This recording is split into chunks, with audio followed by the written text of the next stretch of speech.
Today's Should I See It video review is brought to you by Jedediah Pitt. The uncomfortable irony of discussing a film about slavery on technology manufactured by similar principles. The Oscar diet, whether deathly thin or moderately obese, guaranteed to increase your chances of a nomination by 50%, assuming you were hot to begin with. And joints.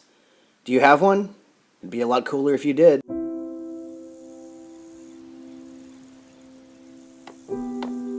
I want to ask you what part of the country you come from. I originate from Canada.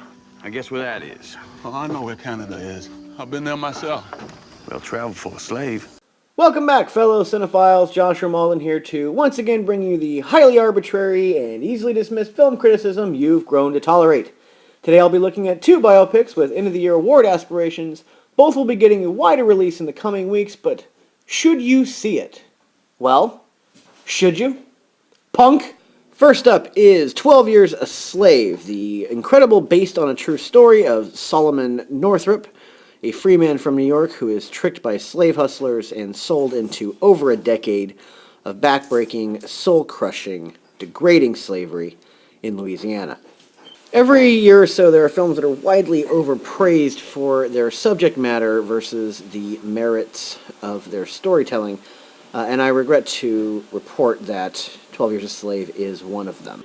As effective as the performances here are, the film lacks the necessary narrative structure to be anything more than a series of vignettes on the horrors of American slavery. Some of the sequences are admittedly powerful, specifically where Solomon is sold like furniture from an auction house or when he's forced to flog a young woman at the behest of his master. But 12 Years a Slave mostly meanders from one harsh series to the next, amping up the brutality in a way that becomes more exploitative than enlightening.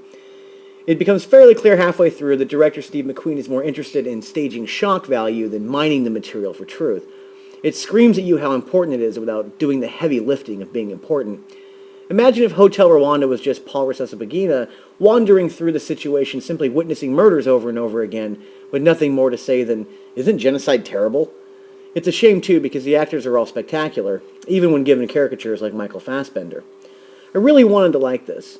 I wanted to learn something about humanity and be moved by the experience, as trying as it might be. But mostly I was just annoyed at the artifice on display. Perhaps I'm just not a fan of Steve McQueen's work. I had nearly the same reaction to Shame, another so-called important exploration of a serious topic that seemed to be unaware of its subject matter beyond a few challenging visuals. I was a free man. I'm not a slave.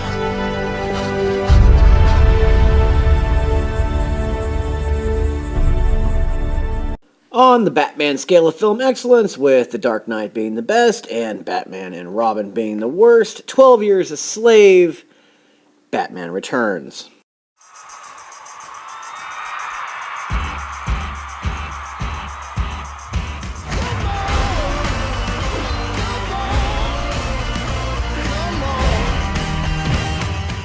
Next up is Matthew McConaughey's latest plea for an Oscar nomination in Dallas Buyers Club, the story of good old boy Ron Woodruff, a hard-living, womanizing, homophobic gambler/electrician, given 30 days to live after being diagnosed with HIV in the mid-'80s.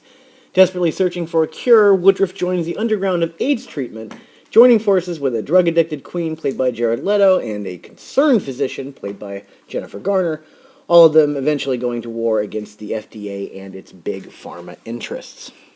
McConaughey is really good here. His Woodruff is a live wire of energy, giving every scene a bit of unpredictability. You don't know exactly where he's going, and at first he gets involved with it for his own benefit, and of course comes around. Leto, a little bit less, though Leto is also fantastic. His character kind of succumbs to the tropes of the biopic. You know where he's going and what's going to happen to him pretty much from the middle.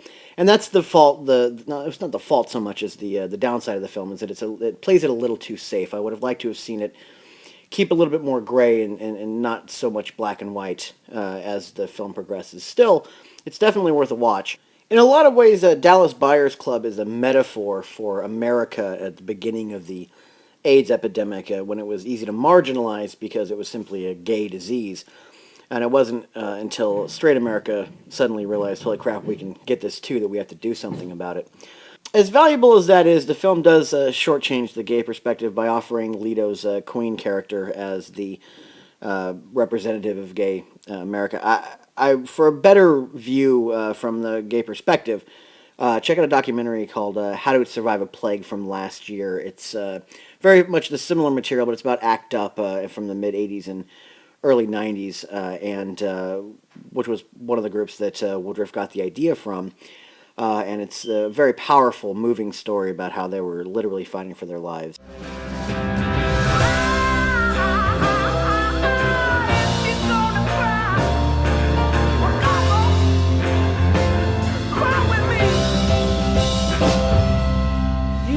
Man, I got one life. You ain't alone. Wanted to mean something. Just let me be your ticket. On the Batman scale of film excellence, with The Dark Knight being the best and Batman and Robin being the worst, Dallas Buyers Club, Batman '89.